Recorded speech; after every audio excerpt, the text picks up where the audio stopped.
오늘 보실 말씀은 신약성경 189면에 사도행전 2장 14절부터 21절 말씀까지입니다.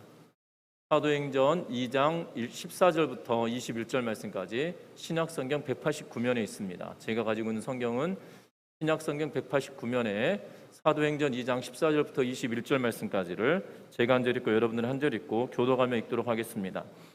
앞에 자막이 준비되어 있으니까 참고하시면서 같이 교독하시면 되겠습니다.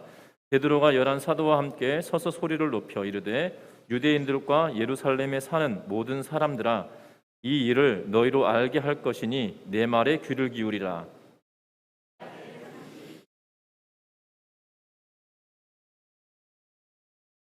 이는 곧 선지자 요엘을 통하여 말씀하신 것이니 일러스되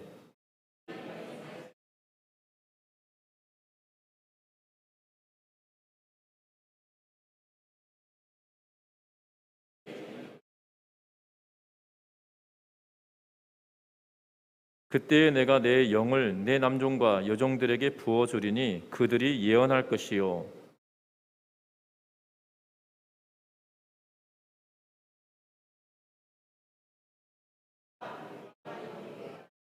주의 크고 영화로운 날이 이르기 전에 해가 변하여 어두워지고 달이 변하여 피가 되리라.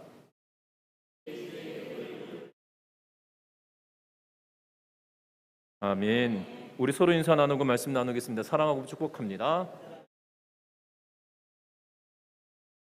복이란 무엇일까요? 보편적으로 복이라고 말하면 부모를 잘 만나고 또 출세를 하거나 권력이나 명예를 얻고 때로는 재물을 쌓아서 남들보다 부러울 것 없이 사는 것을 두고 복 있는 삶이다라고 말을 할 수 있을 것입니다. 그런데 이 말이 맞다라고 말할 수도 없지만 그렇다고 틀리다라고 말할 수도 없을 것 같습니다. 그러나 이 우리 눈으로 보여지는 부모를 잘 만났다, 출세를 하였다, 권세를 얻었다, 명예를 얻었다, 재물을 많이 쌓았다라는 것은 복의 결과물들인 것이지 복 자체는 아니라는 겁니다.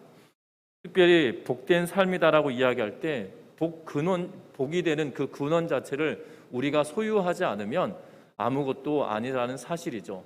우리가 복이라고 하는 그 근원된 것을 소유하지 못하면서 결과물로 보여지는 것들을 가지고 있다고 해서 그것이 복 있는 것이다, 복 있는 삶이다라고 말할 수 없다라는 것입니다.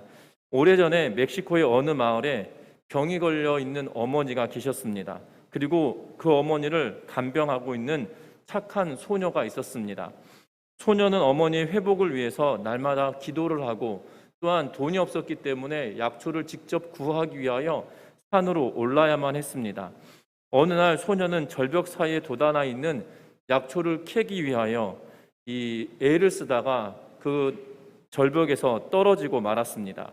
소녀가 피를 흘리며 주변에 주변에 하얀 꽃이 빨갛게 물들어 버렸습니다. 소녀의 정신은 희미해졌지만 그때 예수님께서 그에게 나타나셔서 뭐라고 이야기하냐면 저 피 묻은 꽃을 꺾어서 어머니에게 다 갖다 드려라 라고 이야기합니다. 이 소녀가 힘을 내어서 그 꽃을 다 꺾어서 그 어머니에게 갖다 드렸습니다.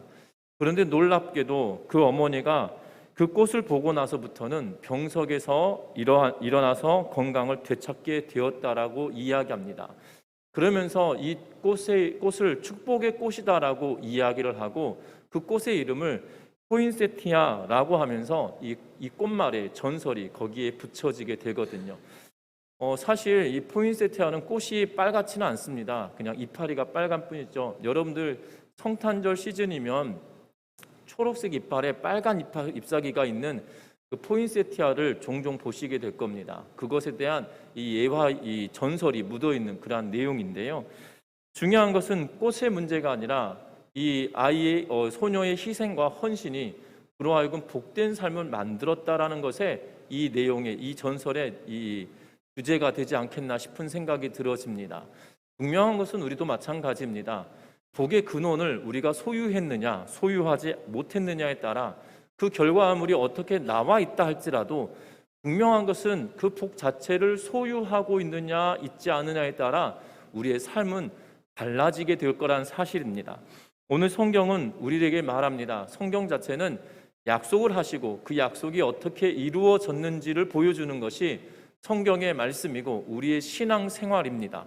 하나님의 말씀을 믿는 주의 자녀들이 하나님의 말씀이 내 삶 가운데 어떻게 약속되어졌고 그 약속된 말씀이 내 삶에서 어떻게 실현되어지고 이루어졌느냐, 그것을 찾아가는 삶이 바로 신앙생활이다라는 것이지요.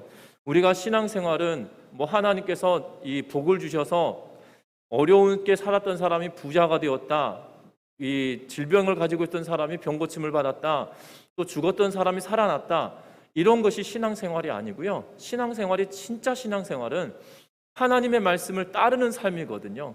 하나님의 말씀을 따르다 보면 그 언약의 말씀이 내 삶 가운데 실제적으로 이루어졌느냐, 이루어지지 않았느냐, 그리고 그 삶이 내 삶 가운데 하나님의 말씀이 실제적으로 이루어짐으로 인하여서 그 하나님의 뜻을 받들고 살아가는 것, 이것이 신앙생활이라는 것입니다. 하나님은 우리들에게 약속해 주셨습니다. 그 약속을 신실하게 지키십니다.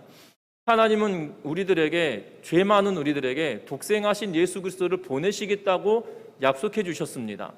그리고 독생하신 예수 그리스도가 이 땅에 오셔서 우리의 죄를 위하여 십자가에 지시며 그 피와 물을 다 쏟으시고 죽으셨다는 사실입니다. 그리고 또한 예수님께서 부활하시고 승천하시며 뭐라고 약속하셨냐면, 내가 떠나야 성령이 너희에게 임한다라고 말하면서 요한복음 14장 이후부터 끊임없이 내가 가야 성령이 온다라고 계속 말하고 있는 것을 보게 됩니다. 그리고 성령이 너희에게 임하여야 이것이 복이다라고, 이것이 좋은 일이다라고 끊임없이 말씀해 주셨습니다. 그리고 그 언약의 말씀 실제적으로 이루어지며 오늘 성경의 말씀에 보니까 사도행전 2장은 그 성령께서 임하시는 사건에 대하여 우리들에게 보여주고 있는 그러한 내용이라는 겁니다. 하나님께서 주신 이 성령의 역사는 단순히 그냥 성령께서 임하셨다라고 그쳐지는 것이 아니라 하나님이 우리들에게 복의 근원을 우리에게 주신 거란 사실을 믿고 나아가는 은혜가 있으시기를 주의 이름으로 부탁드립니다. 특별히 오순절 성령이 임하고 제자들이 각 나라의 방언으로 말하기 시작하였습니다. 이를 이해하지 못하는 사람들은 웅성거리기 시작했고, 그리고 그들에게 뭐라고 이야기했냐면 2장 13절 말씀에 어떤 이들은 조롱하여 이르되 그들이 새술에 취하였다 하더라 라고 이야기하면서, 아유, 아침부터 술 취해가지고 저 난리를 피우는구나 라고 이야기하는 사람들까지도 있었다라고 말하고 있는 것을 보게 됩니다. 여러분들, 저와 여러분들을 분명한 것은 우리에게 하나님께서 약속하신 복이 있는데 그것이 다른 것이 아니라 성령을 너희에게 보내겠다라고 하셨던 그 약속이라는 거예요. 그 약속이 저와 여러분들의 삶 가운데 이루어지고 우리의 삶 가운데 성령께서 충만하게 임하심으로 말미암아 하늘의 복을 누리며 살아가는 우리 전미중학교의 모든 성도님들 되시기를 주의 이름으로 부탁드립니다. 그러면 성령 강림을 왜곡하는 이들 앞에서, 성령 강림을 왜곡하는 사람들 앞에서 베드로가 담대하게 말씀을 전하고 있는 것을 보게 되어집니다. 이 담대하게 말씀을 전하는 이유가 무엇일까요? 우리 14절과 15절 말씀 같이 한번 읽어봅니다. 같이 읽습니다. 베드로가 11 사도와 함께 서서 소리를 높여 이르되 유대인들과 예루살렘에 사는 사람들아, 이 일을 너희로 알게 할 것이니 내 말에 귀를 기울이라. 때가 제3시니 너희 생각과 같이 이 사람들이 취한 것이 아니라. 아멘. 베드로는 지금 11 사도와 함께 서서 그들을 비웃고 조롱하는 사람들을 향하여서 뭐라고 이야기하냐면 15절에 때가 제3시니 너희 생각과 같이 아니하다라고 이야기하면서 너희 생각처럼 우리가 취한 것이 아니다라고 말하고 있습니다. 여기서 제3시는 몇 시를 말하고 있냐면 우리 시간으로 아침 9시를 이야기합니다. 아침 9시에 단체로 술을 먹고 취하는 사람이 있을 수 없다라고 지금 베드로가 이야기하고 있는 거예요. 특별히 14절 말씀에서는 11 사도와 함께 서서 소리를 높여라고 이야기하고 있기에 베드로를 포함한 12명인 것처럼 보여지지만 그 이전에 2장의 시작을 보면 그들이 전심으로 기도하고 있는 사람들이 몇 명이냐면 120여 명이다라고 성경은 이야기하고 있다는 사실이에요. 1장에 보면 120명이 모여 기도하고 있을 그때에 성령이 불의 혀와 같이 갈라지며 또한 하늘로부터 임하였던 성령의 역사로 말미암아 그들이 외치고 전하고 있는 그러한 소리는 적어도 120명이나 되는 사람이 아침부터 술 취하여 그렇게 하고 있지는 않다 라고 베드로는 지금 담대하게 이야기하고 있다는 사실입니다. 우리가 읽었던 오늘 이 본문의 말씀부터 시작하여서 베드로의 설교가 시작되어지는데 이것을 두고 일명 베드로의 오순절 설교다라고 말을 하거든요. 그런데 이렇게 이야기하고 있는 것을 보게 됩니다. 뭐라고 이야기하냐면 14절에 보면 이 일을 너희로 알게 할 것이니 내 말에 귀를 기울이라 라고 지금 담대하게 이야기하고 있다는 사실입니다. 베드로는 이렇게 담대하게 이야기할 만한 사람이 아니었습니다. 아니, 과거에는 이렇게 담대하게 말할 만한 사람이었습니다. 그런데 그는 담대하게 말할 사람이었지만 그는 생각처럼 그렇게 담대하거나 뛰어난 사람은 아니었다는 겁니다. 특별히 우리가 알고 있던 베드로는 어떤 사람입니까? 베드로는 누가의 기록을 통해서 보면 이 사도행전도 누가가 썼기 때문에 누가의 관점에서 보면 베드로는 어떤 사람이었냐면 누가복음 22장 33절과 34절에 이렇게 기록해 놓고 있습니다. 그가 말하되 주여 내가 주와 함께 오게도 죽는 데에도 가기를 각오하였나이다. 이르되 베드로야 내가 너에게 말하노니 오늘 닭 울기 전에 네가 3번 나를 모른다고 부인하리라 하시니라 라고 말씀하고 있습니다. 누가는 베드로에 관한 이야기를 누가의 관점으로 보면 이렇게 말했다는 거예요. 내가 주와 함께 주께서 감옥에 갇힌다라면 나 감옥도 같이 가고 주께서 죽으신다면 나는 죽기도 각오했다. 주께서 옥에 가시면 내가 옥에도 가고 죽는다면 내가 같이 죽겠다 라고 하면서 예수님 앞에 큰 소리를 뻥뻥 쳤던 사람이에요. 그런데 예수님께서 뭐라고 이야기하십니까? 베드로야 그런 말 하지 마라. 너는 닭 3번 울기 전에 닭이 울기 전에 너는 나를 3번 나를 부인할 사람이야 라고 예수님께서 말합니다. 그랬더니 베드로가 팔짝 뛸 만한 일이죠. 그런데 이 누가의 기록은 그 후에 이 베드로의 행적에 대해서 아주 유심히 기록해 놓고 있는 걸 보게 됩니다. 22장 54절부터 62절에는 그 3번을 부인하는 사건에 대하여 세밀하게 이야기하고 있는데요. 다른 복음서에서도 이렇게 세밀하게 말하진 않습니다. 그런데 누가는 이 베드로에 대하여 세밀하게 말합니다. 베드로가 어떻게 가냐면 예수님을 잡아 끌고 대제사장의 집으로 들어갈새 베드로가 멀찍이 따라갔다라고 시작하면서 22장 54절에 시작하는데요. 사람들이 뜰 가운데다 불을 피워놓고 있습니다. 그랬더니 그 사이에 베드로가 그 가운데 앉습니다. 그 불빛들이 어른어른할 때 베드로의 얼굴이 비춰졌던 걸로 보여집니다. 그래서 베드로의 주위에 있던 사람이 뭐라고 이야기하냐면 너도 나사렛 예수와 함께 있었던 사람이 아니냐라고 말하자 베드로가 부인합니다. 나는 모른다 라고 말합니다. 그리고 나서 얼마 안 있다가 한 여자가 이렇게 말합니다. 이 사람과 예수님을 따랐던 제자들 가운데 한 사람이다 라고 이야기하니 나는 그를 모른다 라고 이야기합니다. 또 다른 사람이 예수님의 제자다라고 이야기하니까 뭐라고 이야기하냐면 내가 장담하는데 이는 갈릴리 사람이 참으로 그와 함께 있었다라고 이야기할 때 베드로가 저주하며 모른다라고 이야기했다라고 성경은 말합니다. 여기서 저주라는 것은 예수님을 저주했다 이런 표현이 아니라 이런 표현이에요. 내가 그 사람을 하면 내 손에 장을 지지지 뭐 이런 표현인 거죠. 하여튼 예수님께서 십자가에 지기 전에 이미 재판을 받을 때 예수님에 대하여 모른다라고 이야기할 만큼 3번이나 부인하였던 그러한 사람이라는 거예요. 큰 소리는 쳤지만 내가 옥에 가면 옥에도 가고 죽으시면 죽는 자리에 같이 가겠다라고 큰 소리는 쳤는데 실상은 예수님께서 붙들렸던 그 자리에 함께 있을 때 사람들이 너 그와 함께 있었던 사람이 아니냐라고 할 때 맞다라고 말할 것 같은데 한 번도 그런 적이 없다는 거예요. 심지어 내 손에 장을 지진다, 내 성을 간다라고 이야기하면서 큰 소리를 쳤던 그러한 모습을 보게 됩니다. 말과 행동이 전혀 달랐던, 말은 마치 모든 것을 다 할 것처럼 말했던 사람이지만 어떻게 보면 겁쟁이 가운데 가장 소심한 사람의 한 대목을 보여주는 그러한 인물이었던 것 같습니다. 그런데 예수님이 십자가에 지시기 전에 그렇게 줄랭랑을 쳤던 그의 모습과는 지금 전혀 다른 모습이라는 거예요. 어떻게 보면 예수 그리스도를 전한다는 것은 그에게 엄청난 부담스러운 일입니다. 여러분들 잘 아셔야 되는 것은 예수님께서 십자가에 죽으실 때 사건은 제자들로 하여금 두렵게 만들었어요. 왜냐하면 그들이 의지하였던 선생이 죽었기 때문이죠. 그리고 부활하셨습니다. 그래서 예수님이 그들과 함께 하셨어요. 그러면 예수님과 함께 했던 제자들이 안심할 만할 것 같아요. 그런데 어떻게 하셨습니까? 예수님께서 갑작스레 하늘로 올라가 버리셨죠. 그리고 뭐라고 이야기하시냐면 너희는 예루살렘에서 성령을 기다려라. 예루살렘을 떠나지 말고 내가 약속하였던 것을 기다리라라고 말씀하시고 하늘로 올라가셨습니다. 그리고 이 하늘에서 이런 소리가 들리죠. 너희는 왜 하늘만 쳐다보고 있느냐라고 말하고 있는 것을 보게 된다는 거예요.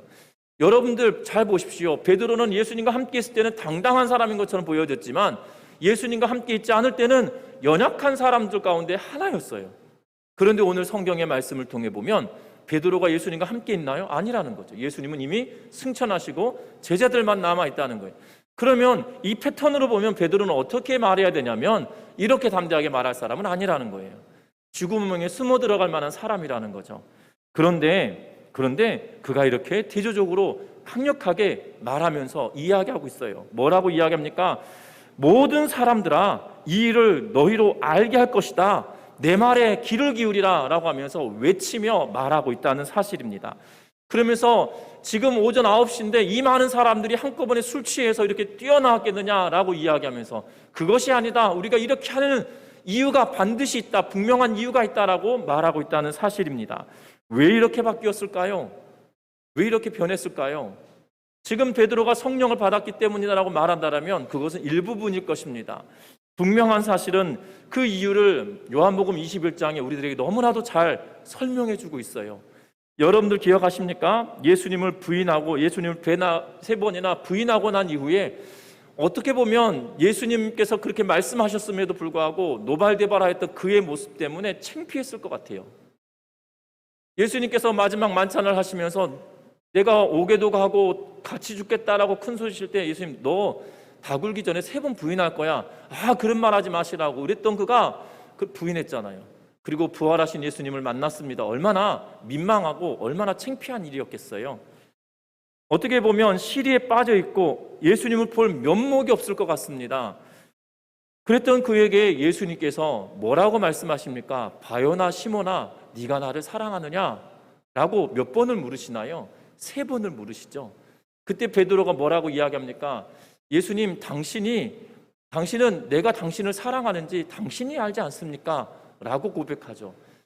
베드로는 이렇게 말도 못합니다. 예수님 내가 당신 사랑합니다 라고 말도 못해요. 내가 당신을 사랑하는지 당신이 알지 않습니까? 라고 돌려서 이야기하죠. 나 당신 엄청나게 사랑합니다 라고 말합니다. 그것도 3번이나 이야기하죠. 예수님은 3번이나 걸쳐서 예수님께서 따스하게 그에게 말합니다. 내 양을 치라, 내 양을 먹이라, 내 양을 치라라고 이야기하시면서 제자인 베드로에게 다시 한번 그를 일으켜 세우시고 위로하시는 그러한 모습을 보게 된다는 겁니다. 그러한 심정 가운데 예수님께서 그에게 성령을 기다리라고 이야기하고 그 가운데 성령이 임하고 나니 그의 인생이 정말 폭탄 맞이듯이 변화되어져 버린 모습을 보게 된다는 거예요. 저와 여러분들의 삶에도 마찬가지입니다. 우리의 신앙도 때로는 굴곡이 있고요. 때로는 실패할 때가 있습니다. 때로는 넘어질 때도 있습니다. 그리고 때로는 우리가 세상 가운데 있을 때도 있습니다. 그러나 주님의 사랑은 결단코 변하지 않는다는 거예요. 또한 베드로가 예수님께 고백합니다. 예수님, 내가 당신을 사랑하는 거 당신이 알지 않습니까? 라고 고백하는 베드로의 모습처럼 우리의 마음은 여전히 주를 사랑하지만 우리의 삶은 그렇게 되지 않을 때도 있었다는 것입니다. 그런데 분명한 것은 다시 용기 있게 주님 앞으로 나아갈 때 주께서는 그를 위로하여 주시고 그로 하여금 담대하게 복음을 전할 수 있는 그 첫 번째 자리에 서 있다는 사실이에요. 놀랍지 않습니까? 베드로가 여기서 11 사도와 함께 서서 예수님을 선포하고 복음을 전하는 자리에 딱 서 있다는 거예요. 놀라운 일입니다. 그 앞에 서 있다는 거예요. 과거의 베드로의 모습을 보면 이것은 상상할 수도 없는 일이죠. 그런데 그 일들을 감당해내고 있다는 겁니다. 저와 여러분들은 연약합니다. 때로는 부족합니다. 그래서 실수할 수도 있습니다. 그럼에도 불구하고 여전히 주께서 우리를 사랑하시고 내가 주를 사랑하기에 실패와 염려에 매이지 말고 끝까지 주를 바라보고 나아가는 은혜가 저와 여러분들에게 충만하시기를 주의 이름으로 부탁합니다. 특별히 저와 여러분들에게 필요한 것은 위로부터 부어주신 성령의 충만함이 우리들에게 더욱더 임할 때에 우리 또한 베드로와 같이 다시 한번 일어날 수 있다는 것을 기억하면서 믿음의 삶을 살아가는 우리 모두가 되시기를 주의 이름 부탁합니다. 주님의 사랑과 성령의 능력 안에 거할 때 우리는 충분히 주님의 사람으로, 하나님의 사람으로 일할 능력이 되어진다는 겁니다. 그러하기에 이렇게 증인의 삶을 살아갈 수 있을 거라는 확신을 가지고 성령의 충만함을 고대하며 살아가는 은혜가 있으시기를 주의 이름으로 부탁드립니다. 오늘 성경의 말씀에 보면 베드로는 설교를 합니다. 그 시작을 16절부터 이렇게 말합니다. 이는 곧 선지자 요엘을 통하여 말씀하신 것이다 라고 하면서 우리가 술 취한 게 아니라 우리가 술 취한 것이 아니라 요엘 선지자를 통하여서 약속하신 것이 지금 이루어진 것이다 라고 말하고 있다는 거예요. 그 요엘 선지자가 약속하신 것이 무엇입니까? 17절과 18절 말씀을 같이 한번 읽어봅니다. 같이 읽습니다. 하나님이 말씀하시기를 말세에 내가 내 영을 내 육체에 부어주리니 너희의 자녀들은 예언할 것이요 너희의 젊은이들은 환상을 보고 너희의 늙은이들은 꿈을 꾸리라. 그때 내가 내 영을 내 남종과 여종들에게 부어주리니 그들이 예언할 것이요. 아멘. 오늘 이 구절에 말세다라고 이야기합니다. 하나님이 말씀하시기를 말세에 내가 내 영을 내 모든 육체에 부어주겠다라고 약속하시는데 이 말세는 우리는 말세 그러면 세상이 멸망하는 날이다라고 생각할 수 있습니다. 그런데 성경이 말하는 마지막 말세는 마지막 세상은 결국 무엇이냐면 예수님께서 초림하시고 또한 예수님께서 부활하시고 승천하시고 그리고 다시 예수님께서 재림하신 그 순간 그 시간의 사이에 있는 시간을 두고 말세다라고 이야기해요. 그러면 예수님께서 이 땅에 오시고 다시 오시는 그날까지의 이 시간들을 두고 말세다라는 표현을 쓰고 있거든요. 다시 말하면 사도들을 통하여서부터 시작되었던 그 성령의 역사의 시점이 이제 쭉 이어지게 된다라는 표현을 하고 있는 거죠. 그래서 뭐라고 이야기합니까? 마지막 때 말세가 되면 예수님께서 처음 이 땅에 오시고 다시 오시는 그때까지 어떠한 일이 벌어지느냐? 성령께서 우리에게 임하실 것이다. 내 영을 남종과 여종에게 부어주겠다라는 약속을 하신 말씀이 이루어진 것이다라고 말하고 있다는 겁니다. 여러분들 지금은 우리는 성령 시대에 살고 있습니다. 앞에서 말씀드린 것처럼 예수님께서 이 땅에 처음 오시고 다시 오시는 그날까지의 이 시간을 두고 말세라고 했는데 이 말세 때는 성령을 부어주겠다라고 약속하신 시기이기에 성령 시대라고 표현할 수 있을 것 같아요. 과거의 구약 시대에는 성령이 이렇게 임한 적이 없습니다. 어떻게 임했냐면 성령께서는 하나님께서 특별하게 택한 사람들에게 임하셨던 일들이었습니다. 그래서 성령이 임할 때 사사시대에 보면 삼손에게 하나님의 영이 임하여 라는 표현을 쓰고요. 또한 사사들에게도 동일하게 하나님의 영이 임하여 라는 표현을 씁니다. 심지어 사울 왕이 처음 이 왕위에 등극하기 전에 하나님의 영이 임하여 그가 예언하였다라고 성경은 이야기하고 있는 걸 보게 되어져요. 하나님께서 필요하셔서 특별하게 사용하시는 그 사람에게 하나님의 영을 부어주셔서 하나님의 일을 감당하도록 만들어 주셨는데요. 그런데 요엘 선지자가 어떠한 예언을 하냐면 특별히 우리가 읽었던 이 요엘 선지자의 이 말씀은 예언의 말씀은 요엘서 2장 28절 이하라고 하면서 이 여러분들 17장 시작하기 전에 기억해가지고 이 주석이 달려있고 그 밑에 보시면 기억에 요엘서 2장 28절 이하라고 쓰여져 있을 거예요. 요엘서 2장 28절 이하의 말씀을 쭉 인용하면서 쓰고 있는 것이 21절 말씀까지거든요. 그런데 요엘 선지자가 무엇을 이야기하고 있냐면 성령을 부어주시겠다. 하나님의 영을 모든 이들에게 부어줄 거다라고 이야기하고 있다는 거예요. 지금 그것이 그 약속이 지금 이루어진 것이다라고 이야기하고 있다는 사실입니다. 저와 여러분들 기억해야 합니다. 우리는 성령이 충만하다, 성령이 내 안에 임하였다 그러면 마치 무당이 이 작두 위에 올라서서 작두를 타는 것 같은 능력이 나한테 임하여진다라고 생각할 수 있습니다. 때로는 우리가 성령이 우리에게 임하였다, 성령을 받았다 그러면 뭐 방언을 하고 또 점을 치듯이 막 예언을 하고 너 내일 가면 동쪽에 가면 귀인을 만난다 뭐 이런 이야기 할 것 같은 착각에 빠질 때가 있어요. 아니에요. 성령이 나에게 임하시면 가장 먼저 나타나는 사건이 뭐냐면 하나님의 말씀이 깨달아지는 거예요. 하나님의 말씀이 깨달아지는 거예요. 우리는 성령 받아야 된다 그러면 막 방언을 해야 될 것 같고, 막 이렇게 뭐 특별한 막 일들이 막 내 삶 가운데 일어나야 될 것 같고, 뭐 딱 보면 누구를 만나면 저 사람의 인생이 보여서 저 사람 저러면 안 되는데 이렇게 말해야 될 것 같고, 아니라는 거예요. 그건 성령을 모르는 사람이 하는 이야기예요. 성경에 예수님께서 요한복음 14장 이후부터 잘 보시면 성령을 우리에게 보내주실 때 뭐라고 이야기하면 성령은 우리 눈에 보이지 않는다. 이것이 첫 번째 전제였어요.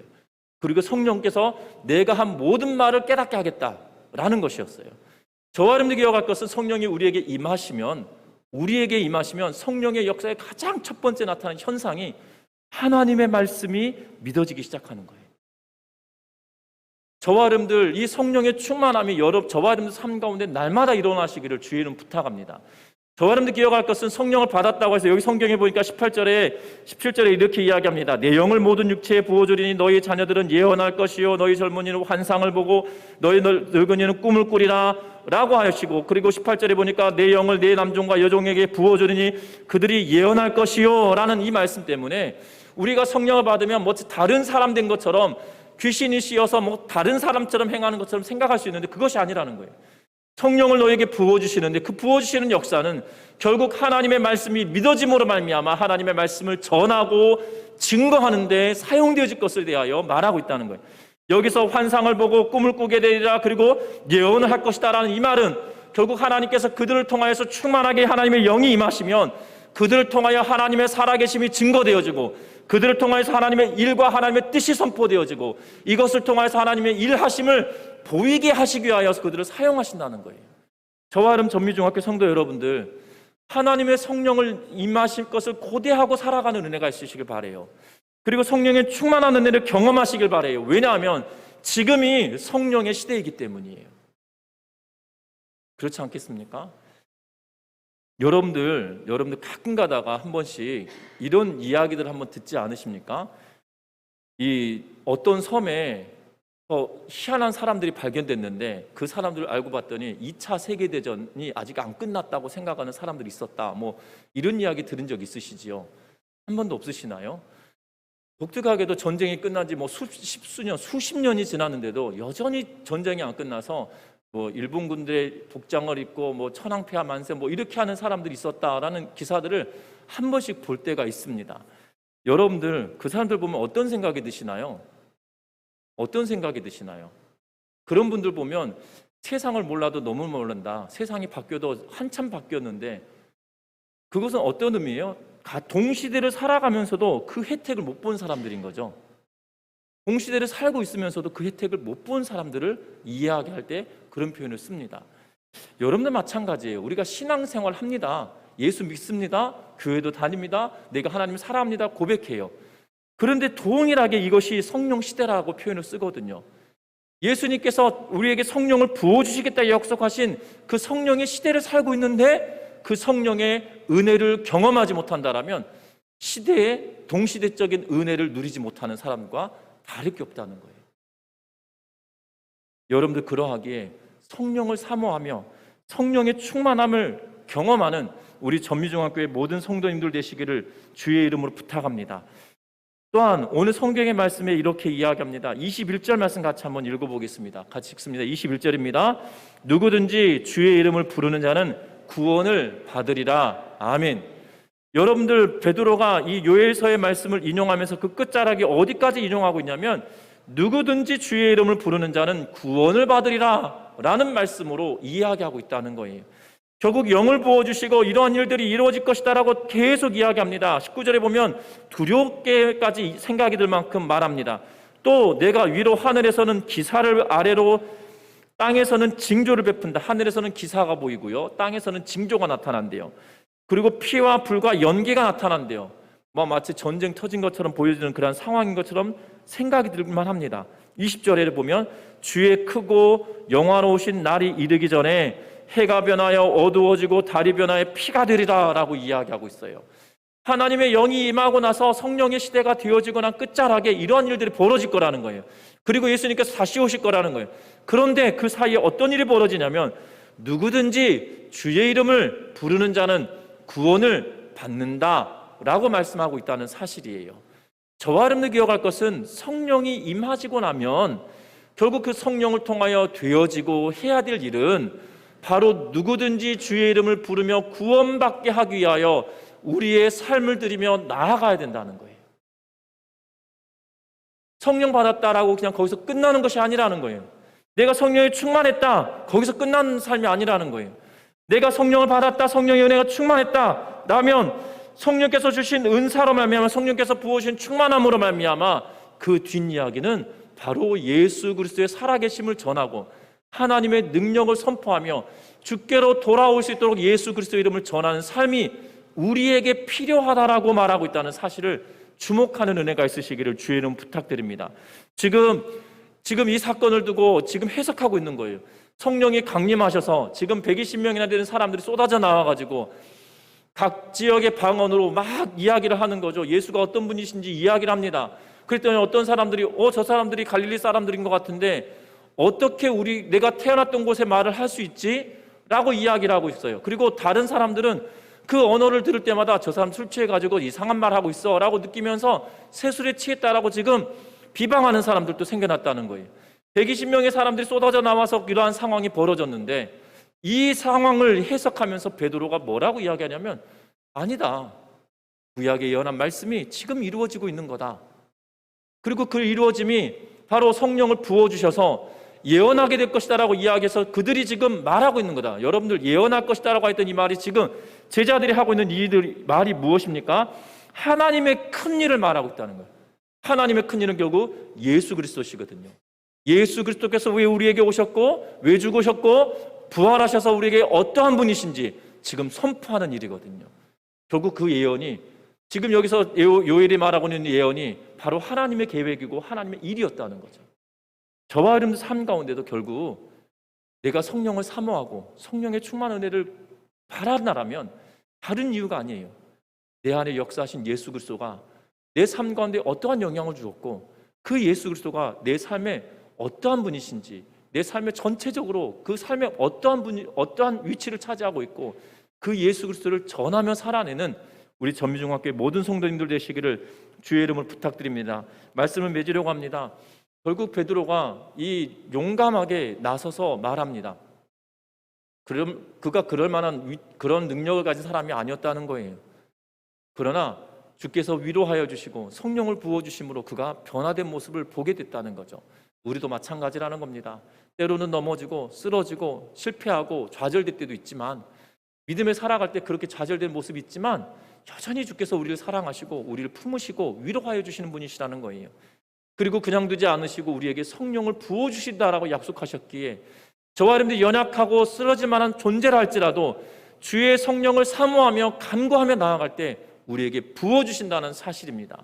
그 성령을 부어주시면 가만히 있어서 될 일이 아니라 저와 여러분들 가만히 있어서 될 일이 아니라 예수 그리스도의 이름을 드러내고 증거하고 증명해내며 살아가는 우리 전미중학교의 모든 성도님들 되심으로 말미암아 때로는 우리에게 어려움이 있다 할지라도 주께서 부으신 은혜로 말미암아 감사가 넘치며 기쁨이 넘치는 그러한 믿음의 삶을 살아내시는 우리 전미중학교의 모든 성도님들 되시기를 주의 이름으로 축원합니다. 찬양하시겠습니다.